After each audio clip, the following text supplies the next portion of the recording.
Vous avez beaucoup de personnes dans le monde Paloubavitch qui accusent, mettez-moi sur le mot, mais qui accusent la vision chassidique des choses d'être une interprétation, d'être une interprétation personnelle de la vision des rabbis chassidiques, mais c'est pas dit que ça concerne tous les juifs, c'est pas dit que. Donc, ce que le rabbi a s'est toujours efforcé, c'est de démontrer par A plus B que ce sont les textes de la Torah. Et après, celui qui va vouloir dire oui, mais quand même, c'est une interprétation libre à lui. Mais au moins, il y a une base. Vol qui Donc, prouve ce que tu dis. donc c'est parce qu'encore une fois, comme on dit, il y a Shivim Panim la Torah. Chaque passage de la Torah, vous pouvez le regarder, Dans tous les l'observer, sens, l'interpréter avec 70 façons. infinité. Mais en attendant, c'est important que le message de la Chassidoute montre qu'il est dans le texte.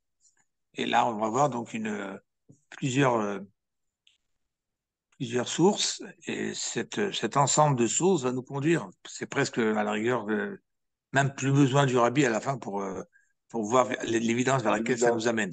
Voilà. Déjà, cette démonstration, elle va nous amener à l'évidence, c'est ça? Exactement, exactement. Donc, première source, Vayomer Hashem El Moshe. On prend déjà, bien sûr, un passage de notre paracha, puisque l'idée, c'est de faire un cours en rapport avec notre paracha. Donc, on a la paracha de Hémor. Euh, cette paracha de Hémor, c'est une paracha qui s'adresse principalement aux Kohanim, enfin, au début surtout de la paracha, et qui donne aux Kohanim toutes les lois et les restrictions, et en même temps les obligations, et en même temps les restrictions que les Kohanim se doivent de respecter, comme les interdictions de se marier avec certaines personnes, plus encore que ce qui est déjà interdit par rapport à un simple juif. Il y a l'interdiction de s'impurifier parce qu'il doit se consacrer au service du temple. Donc, il doit toujours être prêt à servir au temple. Donc, il doit s'impurifier que lorsqu'il y a des exceptions que la Torah a citées. Il y a le fait de ne pas travailler au temple lorsqu'on a un défaut. Euh, tout ça, ce sont le début de la paracha. Et ça commence donc par les mots Émor et la Kohanim. Donc, Dieu dit à Moshe, adresse-toi aux Kohanim, bénis Aaron, tous les descendants de Aaron, Vea Martha Aleem, et tu leur diras déjà cette règle, les nefesh lo itama be'ama. Première règle, pour une quelconque âme, lo itama. Il n'aura pas le droit de s'impurifier, d'avoir un contact avec un mort. C'est pour ça qu'un Kohen ne peut pas rentrer dans la maison d'un défunt pour faire les télim, etc. Même s'il veut voir la famille, il essaie de se tenir à l'extérieur. Il a des conditions pour entrer dans un cimetière. Il y a le cimetière des Kohanim, c'est un cimetière qui est à part. Les Kohanim sont enterrés dans un cimetière à part. Donc c'est très spécial. Et donc un Kohen n'a pas de s'impurifier, même si aujourd'hui on n'a pas le temple, qu'on espère retrouver très bientôt.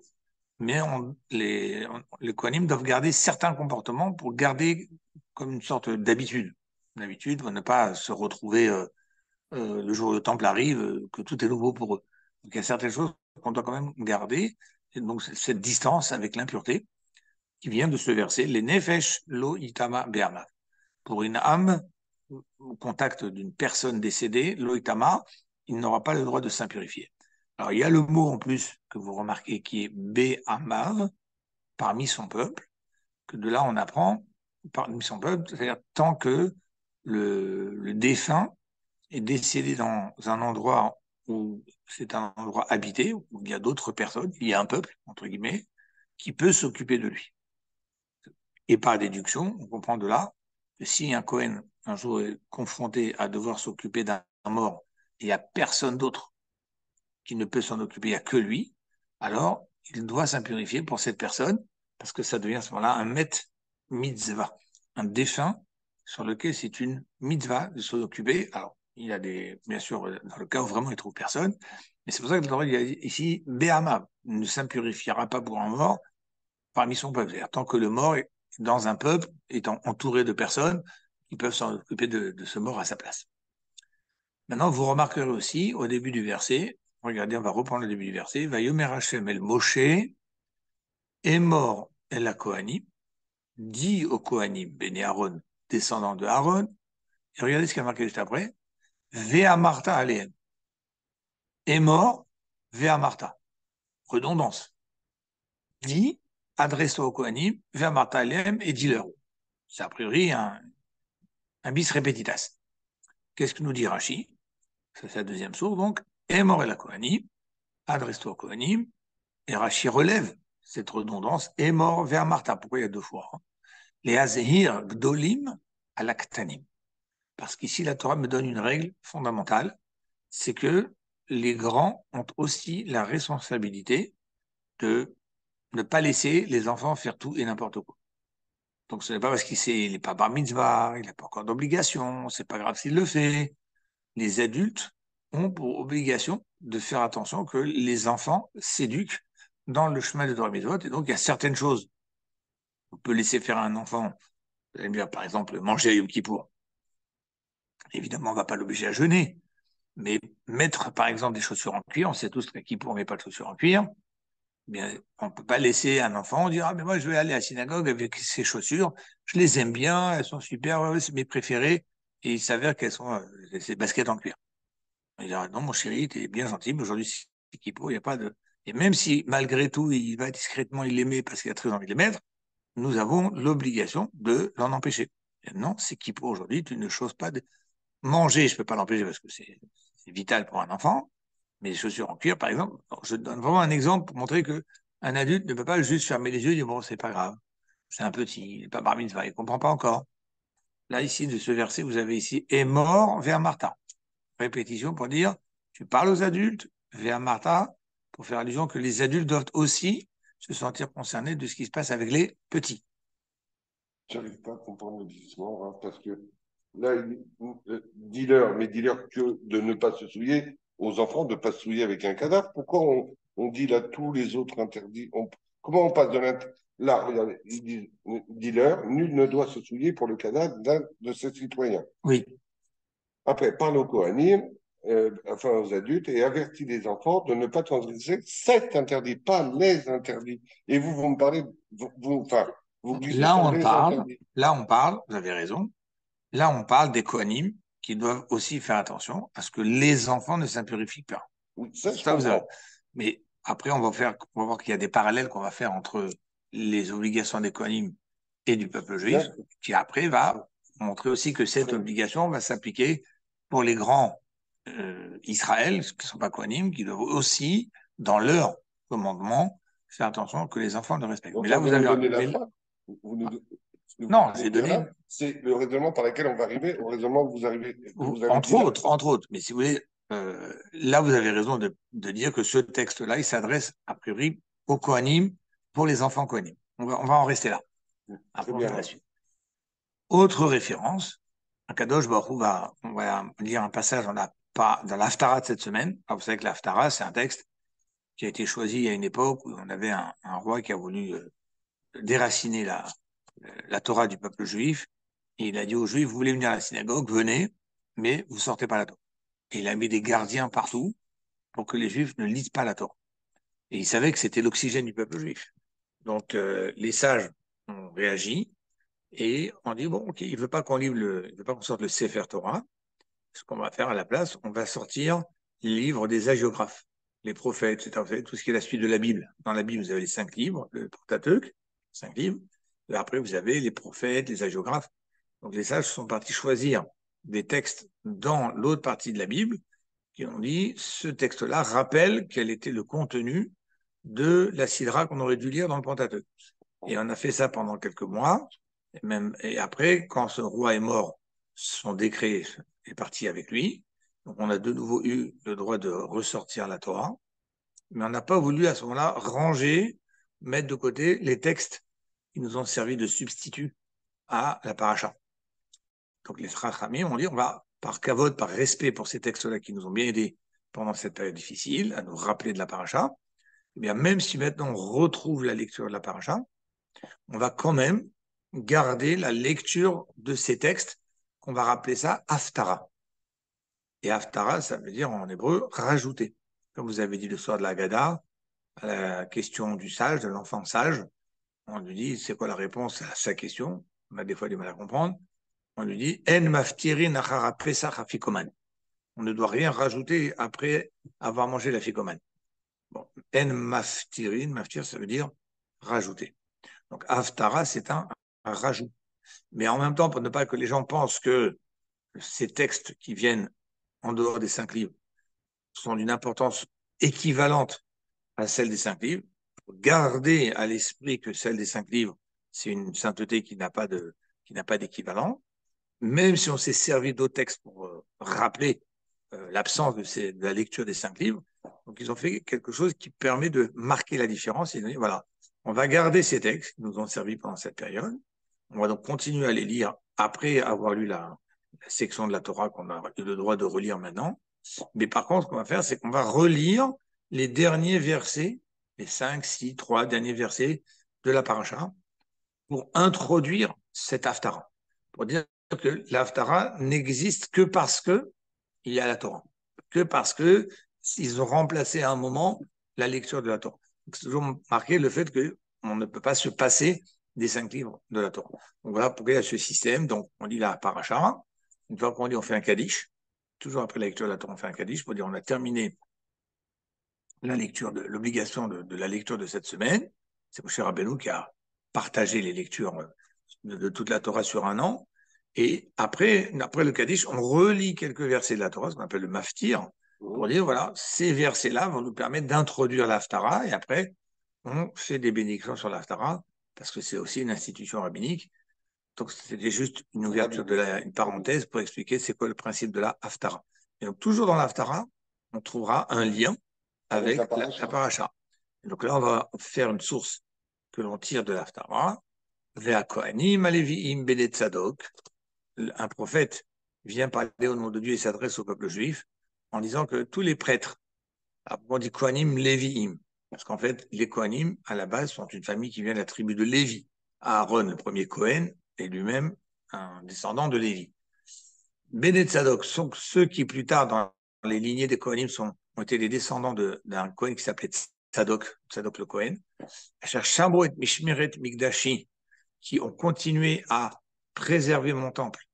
Bithot Ben Israël Me'alai, à des périodes où les Juifs se sont détournés de mon temple, sont partis pratiquer de l'idolâtrie.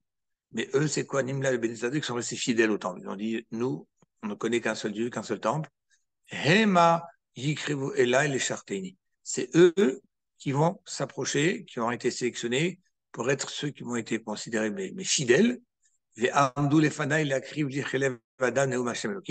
qui vont retrouver le service divin. C'est à eux à qui je donne cette primeur de reprendre le service divin.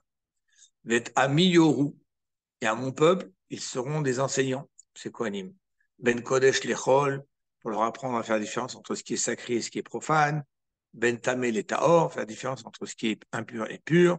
Yodium, ils vont leur apprendre. Les Kohanim ont un rôle non seulement de servir au temple, mais vous voyez qu'ici, d'après ce verset, il y a un rôle qui dépasse le service du temple, qui va être le fait d'être des enseignants pour mon peuple.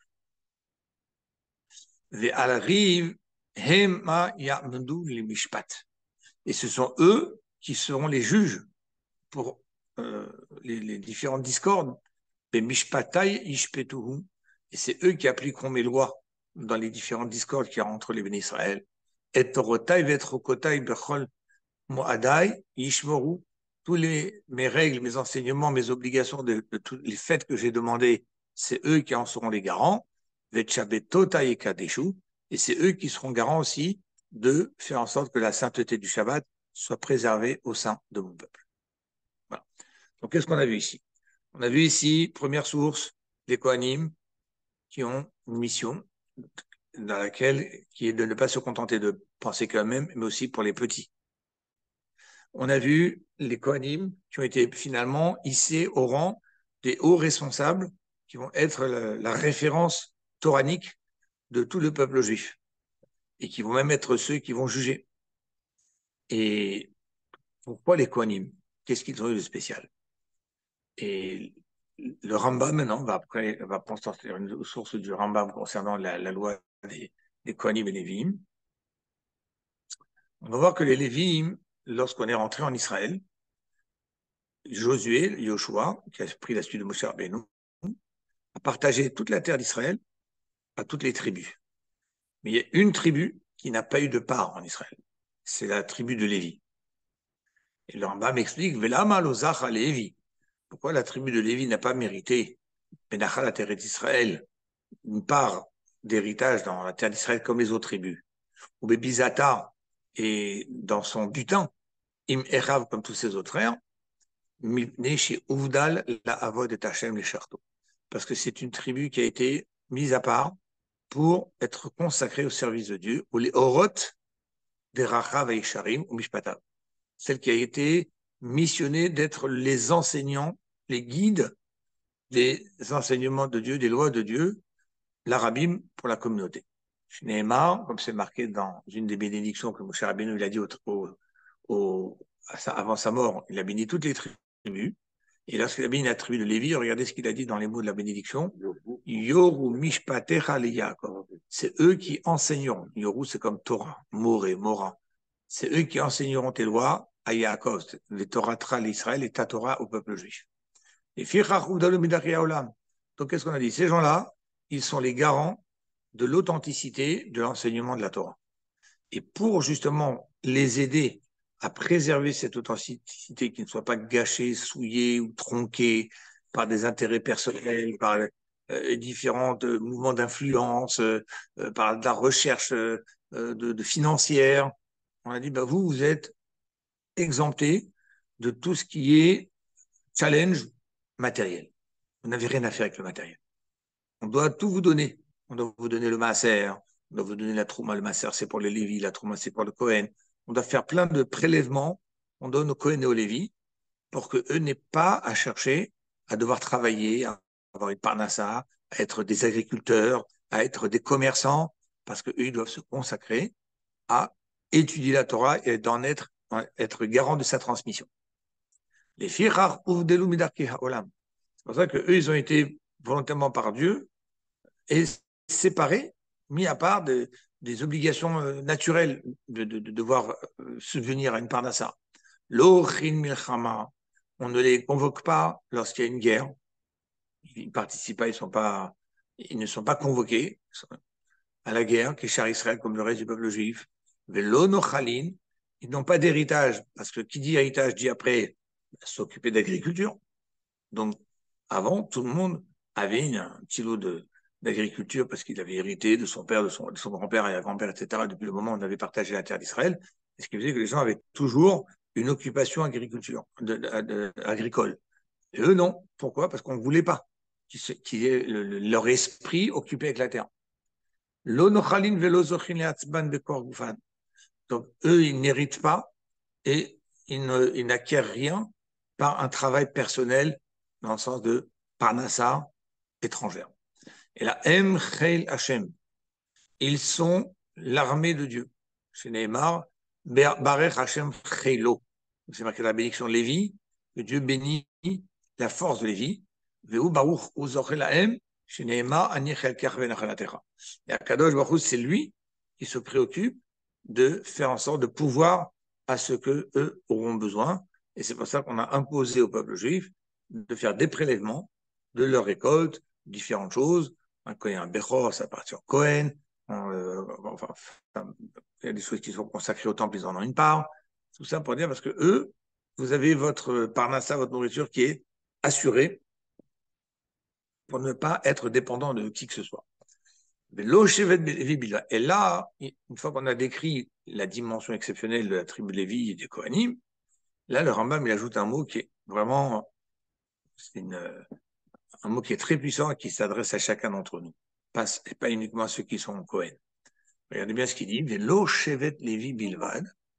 Et cette idée de se consacrer au service de Dieu et en même temps, quelque part, de se retirer un peu de ce monde pour ne pas être happé par ce monde et pour pouvoir se donner entièrement et authentiquement au service de Dieu, eh bien, ça n'est pas une mission qui n'appartient que à la tribu de Lévi.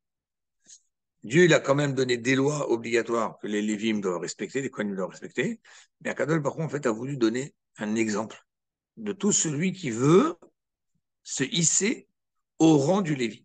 Je ne peux pas devenir Lévi. Si je ne suis pas né d'un père Lévi, je ne peux pas devenir Lévi. Si je suis pas né d'un père Cohen, je peux devenir Cohen. Mais je peux ressembler à un Cohen ou à un Lévi. Kol ish ish kol bayaolam. Tout homme de toute nature, d'où il provient, sous-entendu même s'il n'est pas Cohen ou pas Lévi, Asher Nadva Ruchu Oto, que son esprit lui a donné envie de se consacrer. Que son esprit lui a poussé à se consacrer au service de Dieu. Les chartes et Hashem, et se consacrer, à avancer, à progresser dans la connaissance de Dieu. Et il a marché droit dans le chemin de Dieu. Et il a quelque part enlevé, il s'est soustrait des obligations matérielles que se doit tout homme d'aller travailler pour amener une parnasse à sa famille. Alors, Arezé nit kadesh kodesh kadashim. Dieu valide son effort. Dieu valide son initiative.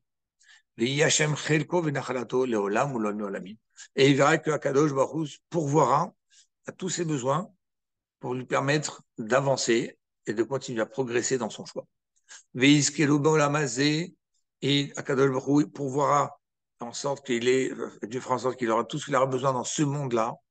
Mais attention, d'avoir maspiklo, de choses qu'il aura besoin et suffisamment besoin, pas riche, pas millionnaire, pas besoin d'être riche, d'être millionnaire. Quelqu'un qui veut se consacrer au service de Dieu, justement, il ne cherche pas à être millionnaire, à être riche, parce que qui cherchait la richesse, c'est antagoniste. Donc, c'est devoir chercher la matérialité contre l'élévation divine. Donc, Dieu, en tout cas, lui donnera de quoi subvenir à ses besoins. Comme ce que Dieu a demandé de donner aux Kohanim et Lévim qui étaient consacrés au service de Dieu dans le temps. Arrête David à la Shalom Omer, Hachem et Natchelki. David lui-même, il dit Hachem est ma part.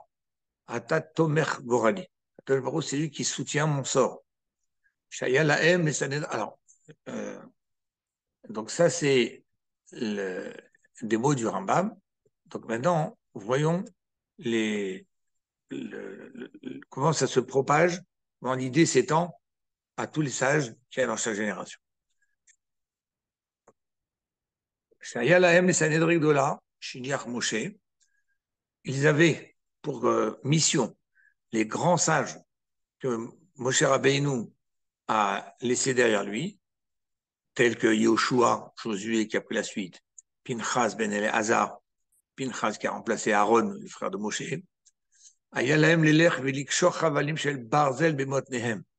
Ils devaient aller marcher, quitte à devoir attacher à leur hanche des chaînes de fer pour maintenir leur dos, même si leur dos se sentait brisé par la fatigue.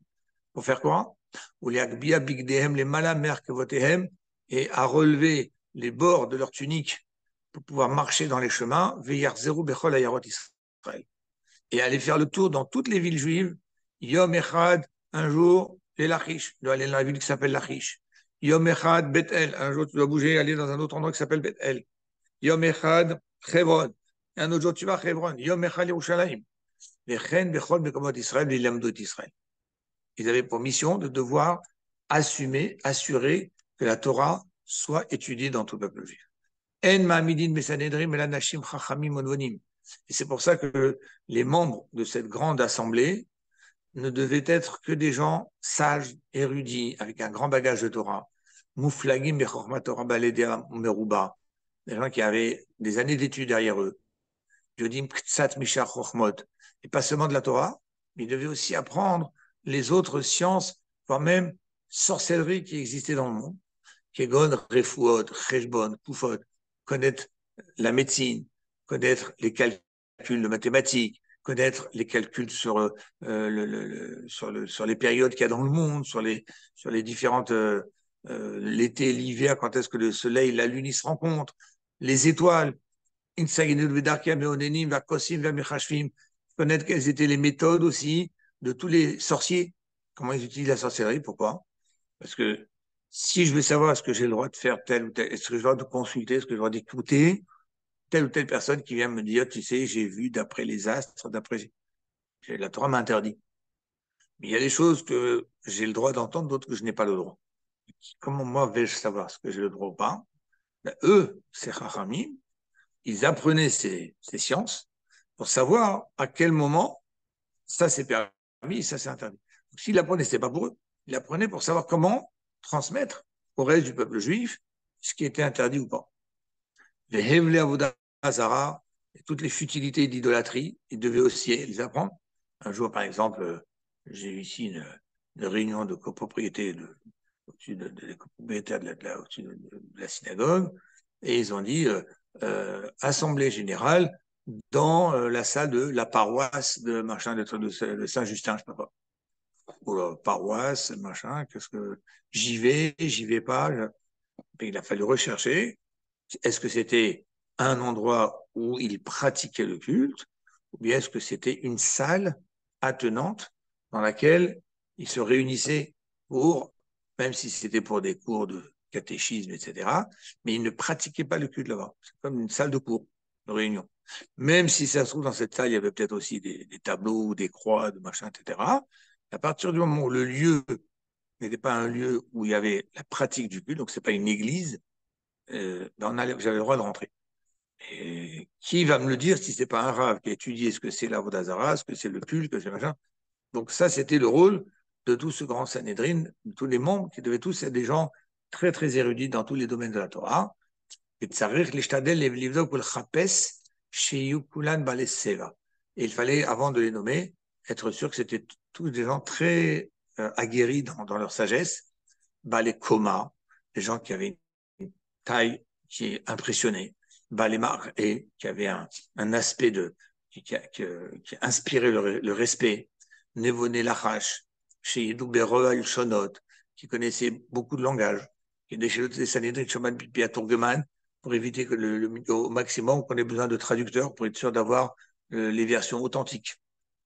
Donc tout ça, c'était ce que devait devenir le grand Sanhédrin. Donc voilà, on a ici plusieurs références, les Kohanim, les Lévi'im, le Rambam qui dit et que tout celui qui veut se donner complètement dans ce service de Dieu, lui aussi, il est comme un Kohen, comme un Lévi avec qui Dieu pourvoira. Et on a vu comment ça s'est appliqué au niveau des membres du grand Sanhédrin. Okay. Donc, qu'est-ce qu'on fait de toute cet amalgame d'informations? Alors, Ita Betana Deviliaou. C'est écrit on va relever ici ce qui est écrit dans un livre qui s'appelle Tana Deviliaou. Qui devait attacher des ceintures en fer pour se maintenir le bas du dos, même s'ils avaient mal au dos, pour devoir marcher des kilomètres, pour aller faire le tour de toutes les villes en Israël pour pouvoir organiser qu'il y ait des cours de Torah, qu'il y ait des enseignants, qu'il y ait des villes Médo et Israël. Qui est d'élite, Manot et Sanhédrin, en d'autres termes, pour devenir quelqu'un qui fait partie du membre du grand Sanhédrin, la grande assemblée rabbinique ici à Jérusalem, il fallait être soi-même déjà un grand sage. Yodim Ktsat Mishar Chormot, qu'on a dit, connaissait toutes sortes de sciences et de sorcellerie. Mishidou Berov Lachonot, il connaît beaucoup de langages. D'un autre côté, on a l'impression ici que pourquoi ne choisir des gens qui doivent se consacrer dans l'étude, qui doivent se consacrer à avoir un maximum d'informations pour eux-mêmes, pour être à la hauteur d'être ceux qui vont devoir répondre à des grandes questions. En même temps, on leur dit, vous avez aussi l'obligation de vous ceinturer pour aller marcher à droite, à gauche et aller donner des cours. Vous pourrez peut-être à la rigueur faire une différence. On va nommer des professeurs, des enseignants, certes qu'on va former, à qui on va donner toutes les bonnes bases pour être sûr qu'ils puissent enseigner comme il faut, mais pas obligatoirement devoir déplacer les sages du Sanhédrin qui, eux, au contraire, devaient se consacrer à acquérir un maximum de connaissances pour être à la hauteur de répondre aux besoins du peuple juif. Donc, mais répondre aux besoins du peuple juif, c'est répondre à des grandes questions, à des jugements, à des personnes qui ont... Donc, a priori, chacun son rôle. Eux, ils ont le rôle d'être les connaisseurs, donc passer leur temps à apprendre pour eux-mêmes, parce qu'ils doivent savoir répondre. Et après, il y a ceux qui doivent passer leur temps à aller de ville en ville pour aller enseigner la Torah. Et là, on ne fait pas de différence. On dit que ces grands personnages, ces grands sages du Sanhédrin, eux-mêmes devaient se déplacer. C'est-à-dire que si on voyait un sage du Sanhédrin qui ne se préoccupait pas d'aller enseigner la Torah dans les petits villages à droite à gauche, alors on se posait la question, est-ce que tu auras le droit encore de faire partie du Sanhédrin? Alors qu'on aurait pu dire, mais attendez, chacun son rôle. כיצד יוכל תפקידי להשתמש בכל הידיעות שבזכותם להתמנס à des. Comment on peut penser que ce rôle qu'ils ont eu d'être, d'avoir toutes les connaissances, comment c'est compatible avec le fait qu'ils vont devoir errer, entre guillemets, de ville en ville pour aller enseigner la Torah. Alors, pour le comprendre, on va ramener encore une autre référence. Donc, maintenant qu'on a bien, si vous voulez, mis en place le contraste entre qui sont les Lévim, les Kohanim, qui sont ceux qui veulent ressembler aux Kohanim Lévim, qui vont se donner corps et âme pour connaître la Torah de Dieu, mais en même temps, on leur dit, attention, vous devez aller marcher pour donner des cours de Torah. Alors, on va voir justement une petite histoire qui s'est passée, Vayi Bayami Mahem, ou Melech en Israël.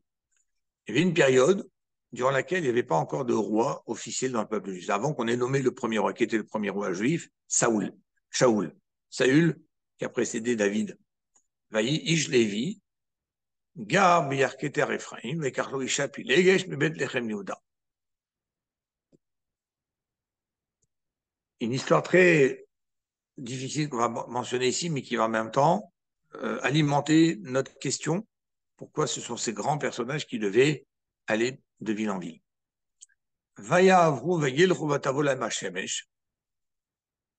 il y a un homme qui s'est marié et un jour il est parti travailler très loin et en voulant revenir chez lui, il y a le soleil qui s'est couché, il a été retardé sur la route et il ne pouvait pas continuer la route parce que la nuit, il faut vous imaginer, la nuit c'est pas comme dans les villes de Paris, dans les rues des grandes villes, vous avez les lampadaires qui vous éclairent. La nuit, vous pouvez marcher partout, donc vous avez les lampadaires. Mais imaginez quand vous êtes dans une campagne où il fait entièrement noir. Il n'y a pas. Ça vous est déjà arrivé de rouler la nuit sur des autoroutes où il n'y a pas d'éclairage? Vous avez certainement vu quand il fait noir. Imaginez si on s'arrête et qu'il n'y a pas de lumière. C'est impossible. Donc, on ne peut pas bouger. On ne sait pas où est-ce qu'on met les pieds. Donc, à l'époque, dès qu'il y avait le soleil qui commençait à se coucher, vite, les gens, ils se débrouillaient pour trouver une auberge, un endroit où passer la nuit, parce qu'ils savaient très bien qu'ils ne pouvaient pas continuer leur route. Et donc,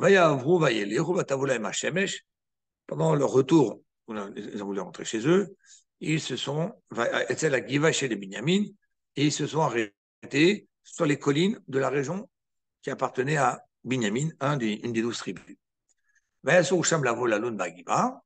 Ils ont donc décidé d'aller passer la nuit dans une des auberges qui était sur cette colline de Binyamin.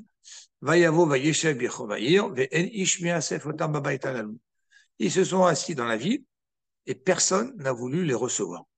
Personne n'a voulu les recevoir en disant bah, tant pis, vous passerez la nuit dans la rue. SDF. Et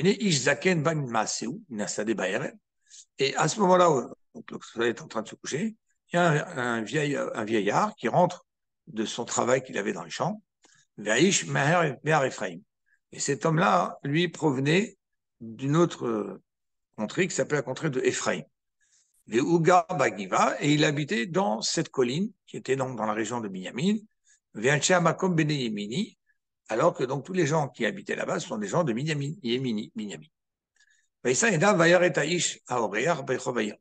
Donc cet homme-là qui est rentré chez lui après son travail, il voit ces gens-là qui sont dans la rue. Où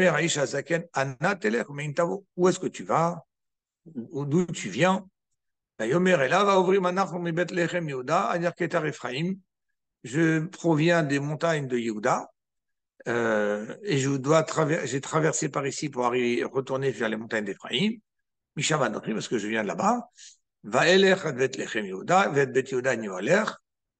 Et je me suis fait donc surprendre sur la route avec le coucher du soleil et personne ne veut m'offrir un lit, un endroit pour dormir. Mais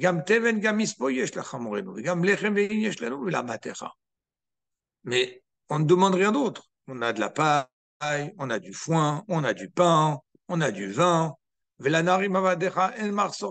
n'y manque de rien, c'est juste qu'on n'a pas où dormir.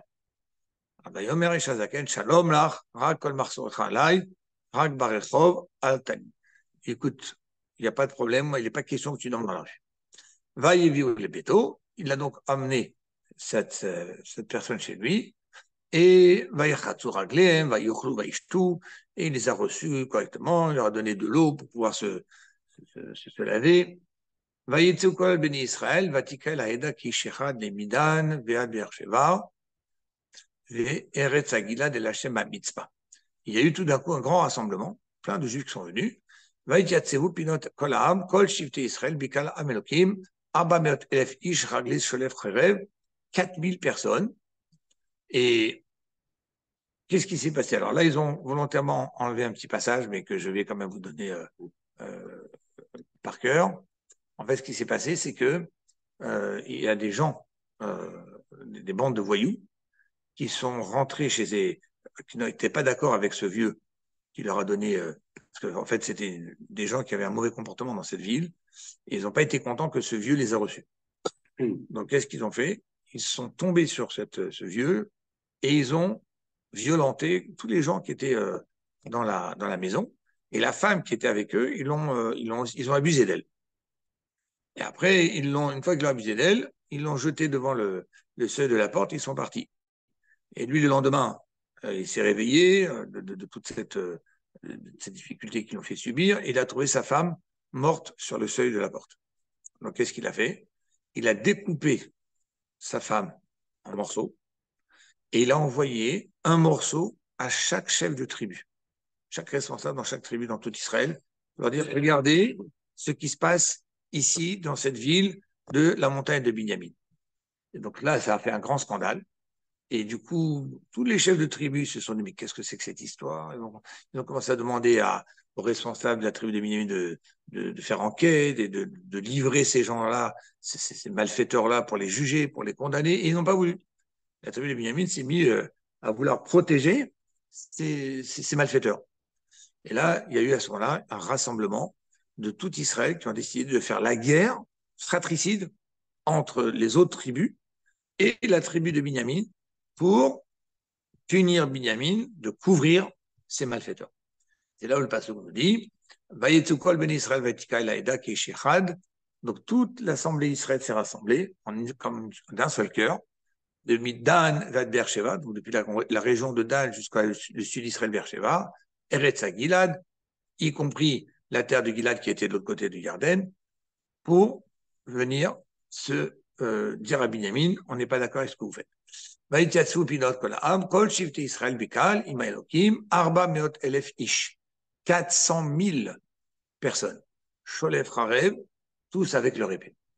וישלחו שבטי ישראל אנשים בכל שבטי בנימין לאמור, et ils ont donc envoyé des messagers en disant, מה הרע הזאת אשר נהייתה בכם?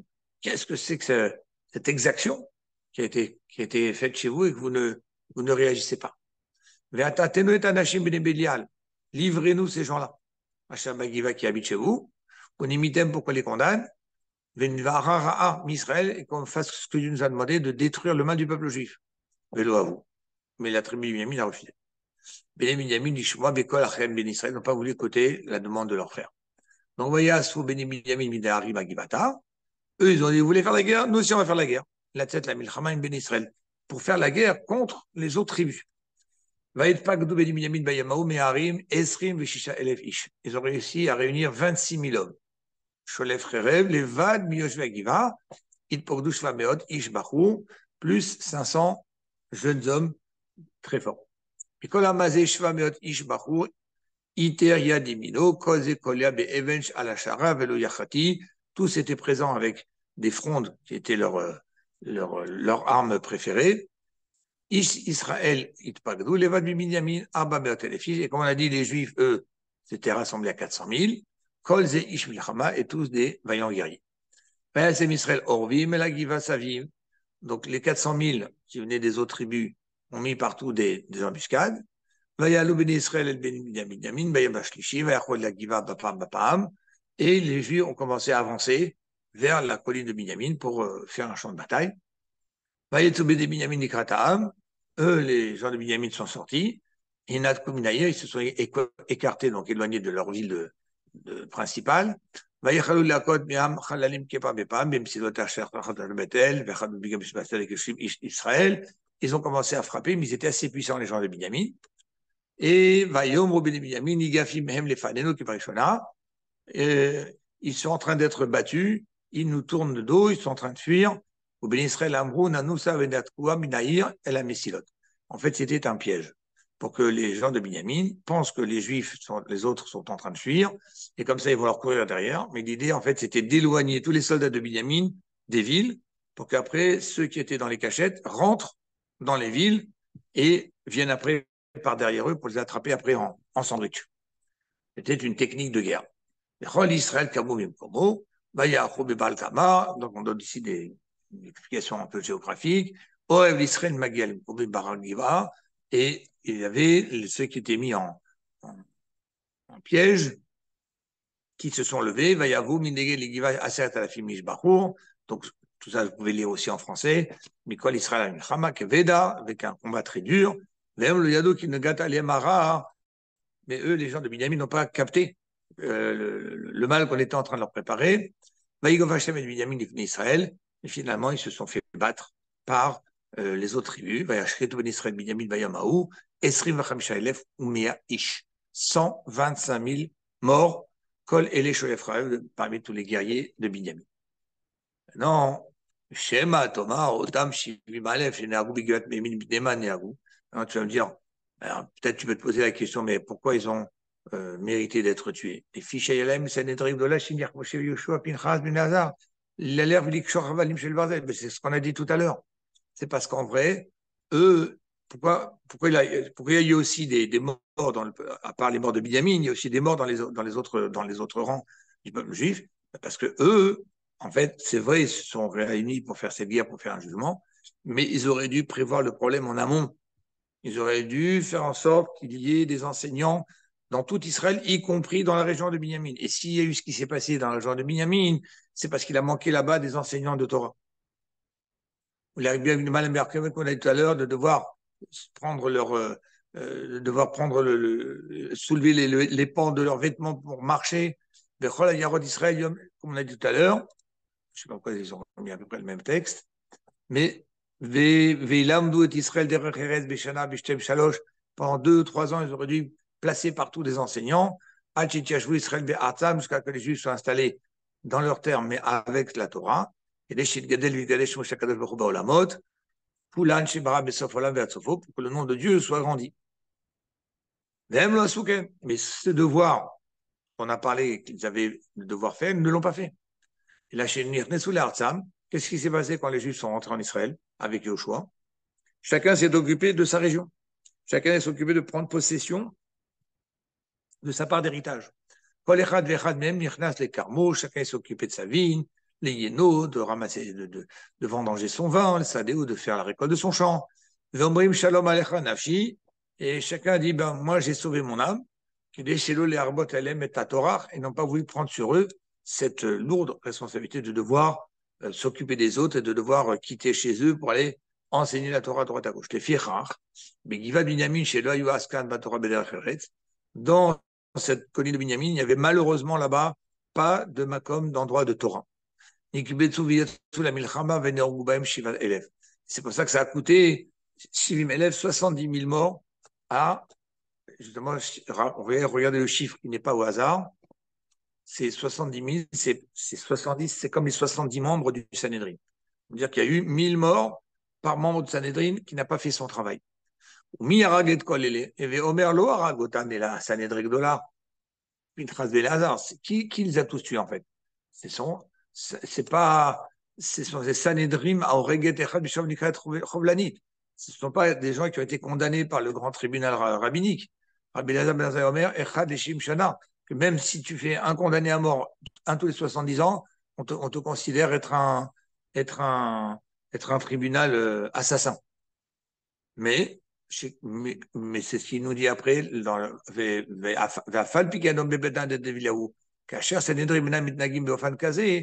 si le Sanhédrin ne fait pas ce qu'il a à faire, la Chagor Chavalim d'aller se ceinturer et puis aller mettre des endroits de Torah, Arem Hashemim Barigatam Shah Israël.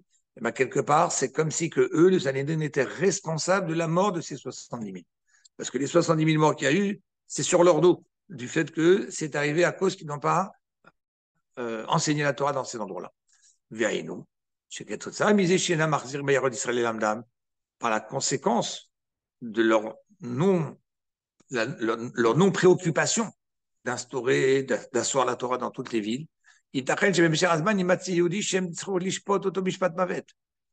Ça pourra faire qu'un juif ne connaîtra pas la Torah et peut-être qu'il va commettre une faute qui va être coupable de mort. On dira à ce juif qui a été coupable de mort parce qu'il n'a pas appris la Torah, parce que vous n'avez pas fait votre rôle d'avoir mis partout des institutions pour enseigner la Torah au peuple juif, c'est vous qui en êtes les responsables, mais que maintenant aujourd'hui il est coupable de mort et vous allez le condamner à mort parce que la Torah demande de le condamner à mort. Mais le fait qu'il en est arrivé à être condamné à mort, c'est vous les responsables. Pas parce qu'ils n'ont pas tranché la loi comme il faut. Okay, cet homme-là il était coupable de mort. Ils auraient pu faire en sorte d'éviter que ce juif n'en arrive pas à fauter et à devoir être coupable de mort. Les héros, s'ils avaient fait leur rôle qui était de mettre partout des endroits de Torah. En d'autres termes, si un juif malheureusement arrive à transgresser quelque chose qui est interdit, Magia Sanhedrin Malkout, c'est Minashamaim, Dieu il a dit au grand Sanhedrin, c'est de votre faute. Et si ce juif carrément il fait une faute coupable de mort, alors et qu'il le condamne parce qu'ils doivent le condamner, c'est la loi de la Torah. Mais on les appelle des assassins. Pourquoi des assassins? Parce qu'on n'a pas fait en sorte que ça n'arrive pas. Et ça, c'est donc l'enseignement pour chacun et chacune d'entre nous. Certains pensent que pour pouvoir plaire à son entourage, pour pouvoir plaire à son futur, à son beau-père, pour plaire à madame, la belle-mère, il faut être assis toujours en chef de table,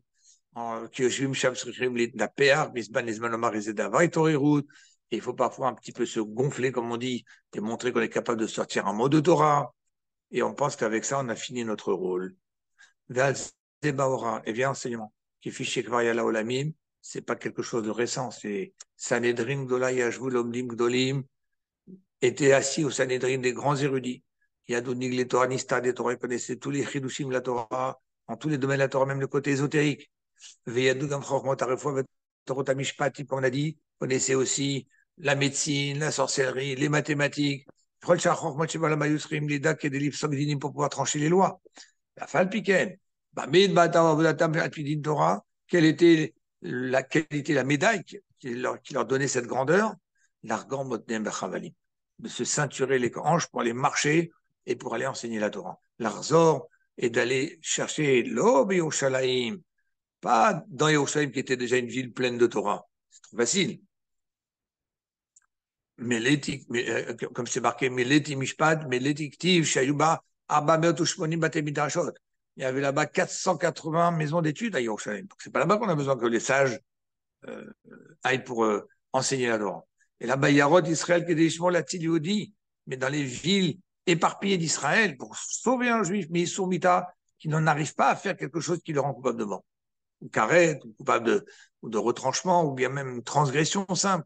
Et même parfois, même transgresser une institution rabbinique, faire en sorte qu'il soit au courant qu'on n'a pas le droit de le faire. Anaga Kazu et Anaga Reuya Leshivat Sanhedrin. Ça, c'est quelqu'un qui mérite d'être assis dans le rang, dans les sièges de la grande Cour suprême. Parce que c'est eux qui amènent la vie au monde. Et pas qui laissent le monde grandir à sa façon, et après, c'est que des choses négatives arrivent, et puis eux, ils doivent réparer les choses négatives. Donc ça, c'est un enseignement qui est très puissant. Et donc, Rabbi, qu'est-ce qu'il a voulu nous montrer avec ça? Il a voulu nous montrer avec ça que c'est de la responsabilité de chacun. Moi, je ne suis pas assis au Sanhedrin, attention. Oui, mais chacun cherche à avancer dans sa vie, à progresser, à étudier, à avoir du bagage. Eh bien, vous avez beaucoup de gens que, une fois qu'ils ont commencé à grandir dans leur étude, ils s'occupent d'eux. Et vous avez beaucoup de grands rabbinim dans le monde qui sont assis dans leur endroit, ils ont leur petite yeshiva, leur kollel, mais ils ne se soucient pas spécialement de savoir qu'est-ce qui se passe ailleurs. C'est le luminaire dans l'eau, là, en fait. Là. Exactement, aller jusqu'avec le réverbère, oui. Le réverbère jusque dans l'océan, oui. Donc le rabbi dit, oui, même le grand Sanhedrin. Alors vous allez me dire, moi je ne suis pas Sanhedrin. Ok, je ne suis pas un membre du Sanhédrin, mais quand même, tu vois bien que de leur hauteur, jusqu'où ils devaient descendre. Donc nous, qui ne sommes pas ces gens-là qui sont consacrés de la Torah, mais nous avons automatiquement l'obligation de se sentir responsable du fait qu'un nos juifs, ils ne connaissent pas, il n'a pas appris, que de lui éviter d'en arriver à faire des choses interdites. Donc ça, c'est une très belle leçon. Et c'est ça qu'on a commencé au début de la paracha, est mort vers Martha. Dit au Kohanim, que le Kohanim, après, ils ont la responsabilité de transmettre aux petits. Et quand on dit aux petits, c'est pas que sur les lots de pureté et d'impureté, que le grand doit transmettre aux petits. Un petit, c'est pas obligatoirement sur le papier d'identité quelqu'un qui est petit en âge selon l'année de naissance. Un petit, on parle d'un petit spirituellement, un petit en connaissance, un enfant qui est encore jeune dans la Torah, il n'a pas cette connaissance. Eh bien, les grands, c'est est mort vers Martin. On doit dire au Kohanim de s'occuper de ceux qui n'ont pas. Donc, si on veut, nous, être comme le Rambam, être un Kohen, s'approcher de la connaissance de la Torah, ça doit être automatiquement lié avec une partie de ma journée. Qu'est-ce que je fais pour transmettre? Qu'est-ce que je fais pour que...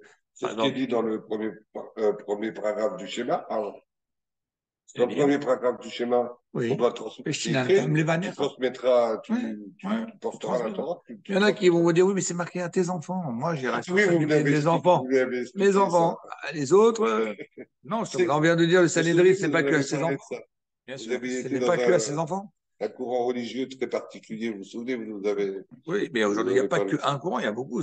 Encore une fois, vous remarquerez, il y a beaucoup d'endroits, des gens qui vont briller dans leur ville, des gens qui vont briller dans leur position de dirigeants de communauté, mais à part d'être assis sur leur siège de dirigeants de communauté, ils ne vont pas se soucier, est-ce qu'il y a un Talmud Torah, est-ce qu'il y a une yeshiva, est-ce qu'il y a un Beth On en Midrash. connaît, Il y en a qui vont dire, moi j'ai fait un Beth Midrash, non, j'ai fait venir des kollels, machin, etc. Il y en a, mais ça va rester limité. Ah, mais moi je ne peux pas pas m'occuper de celui d'à d'activité. côté, je peux pas.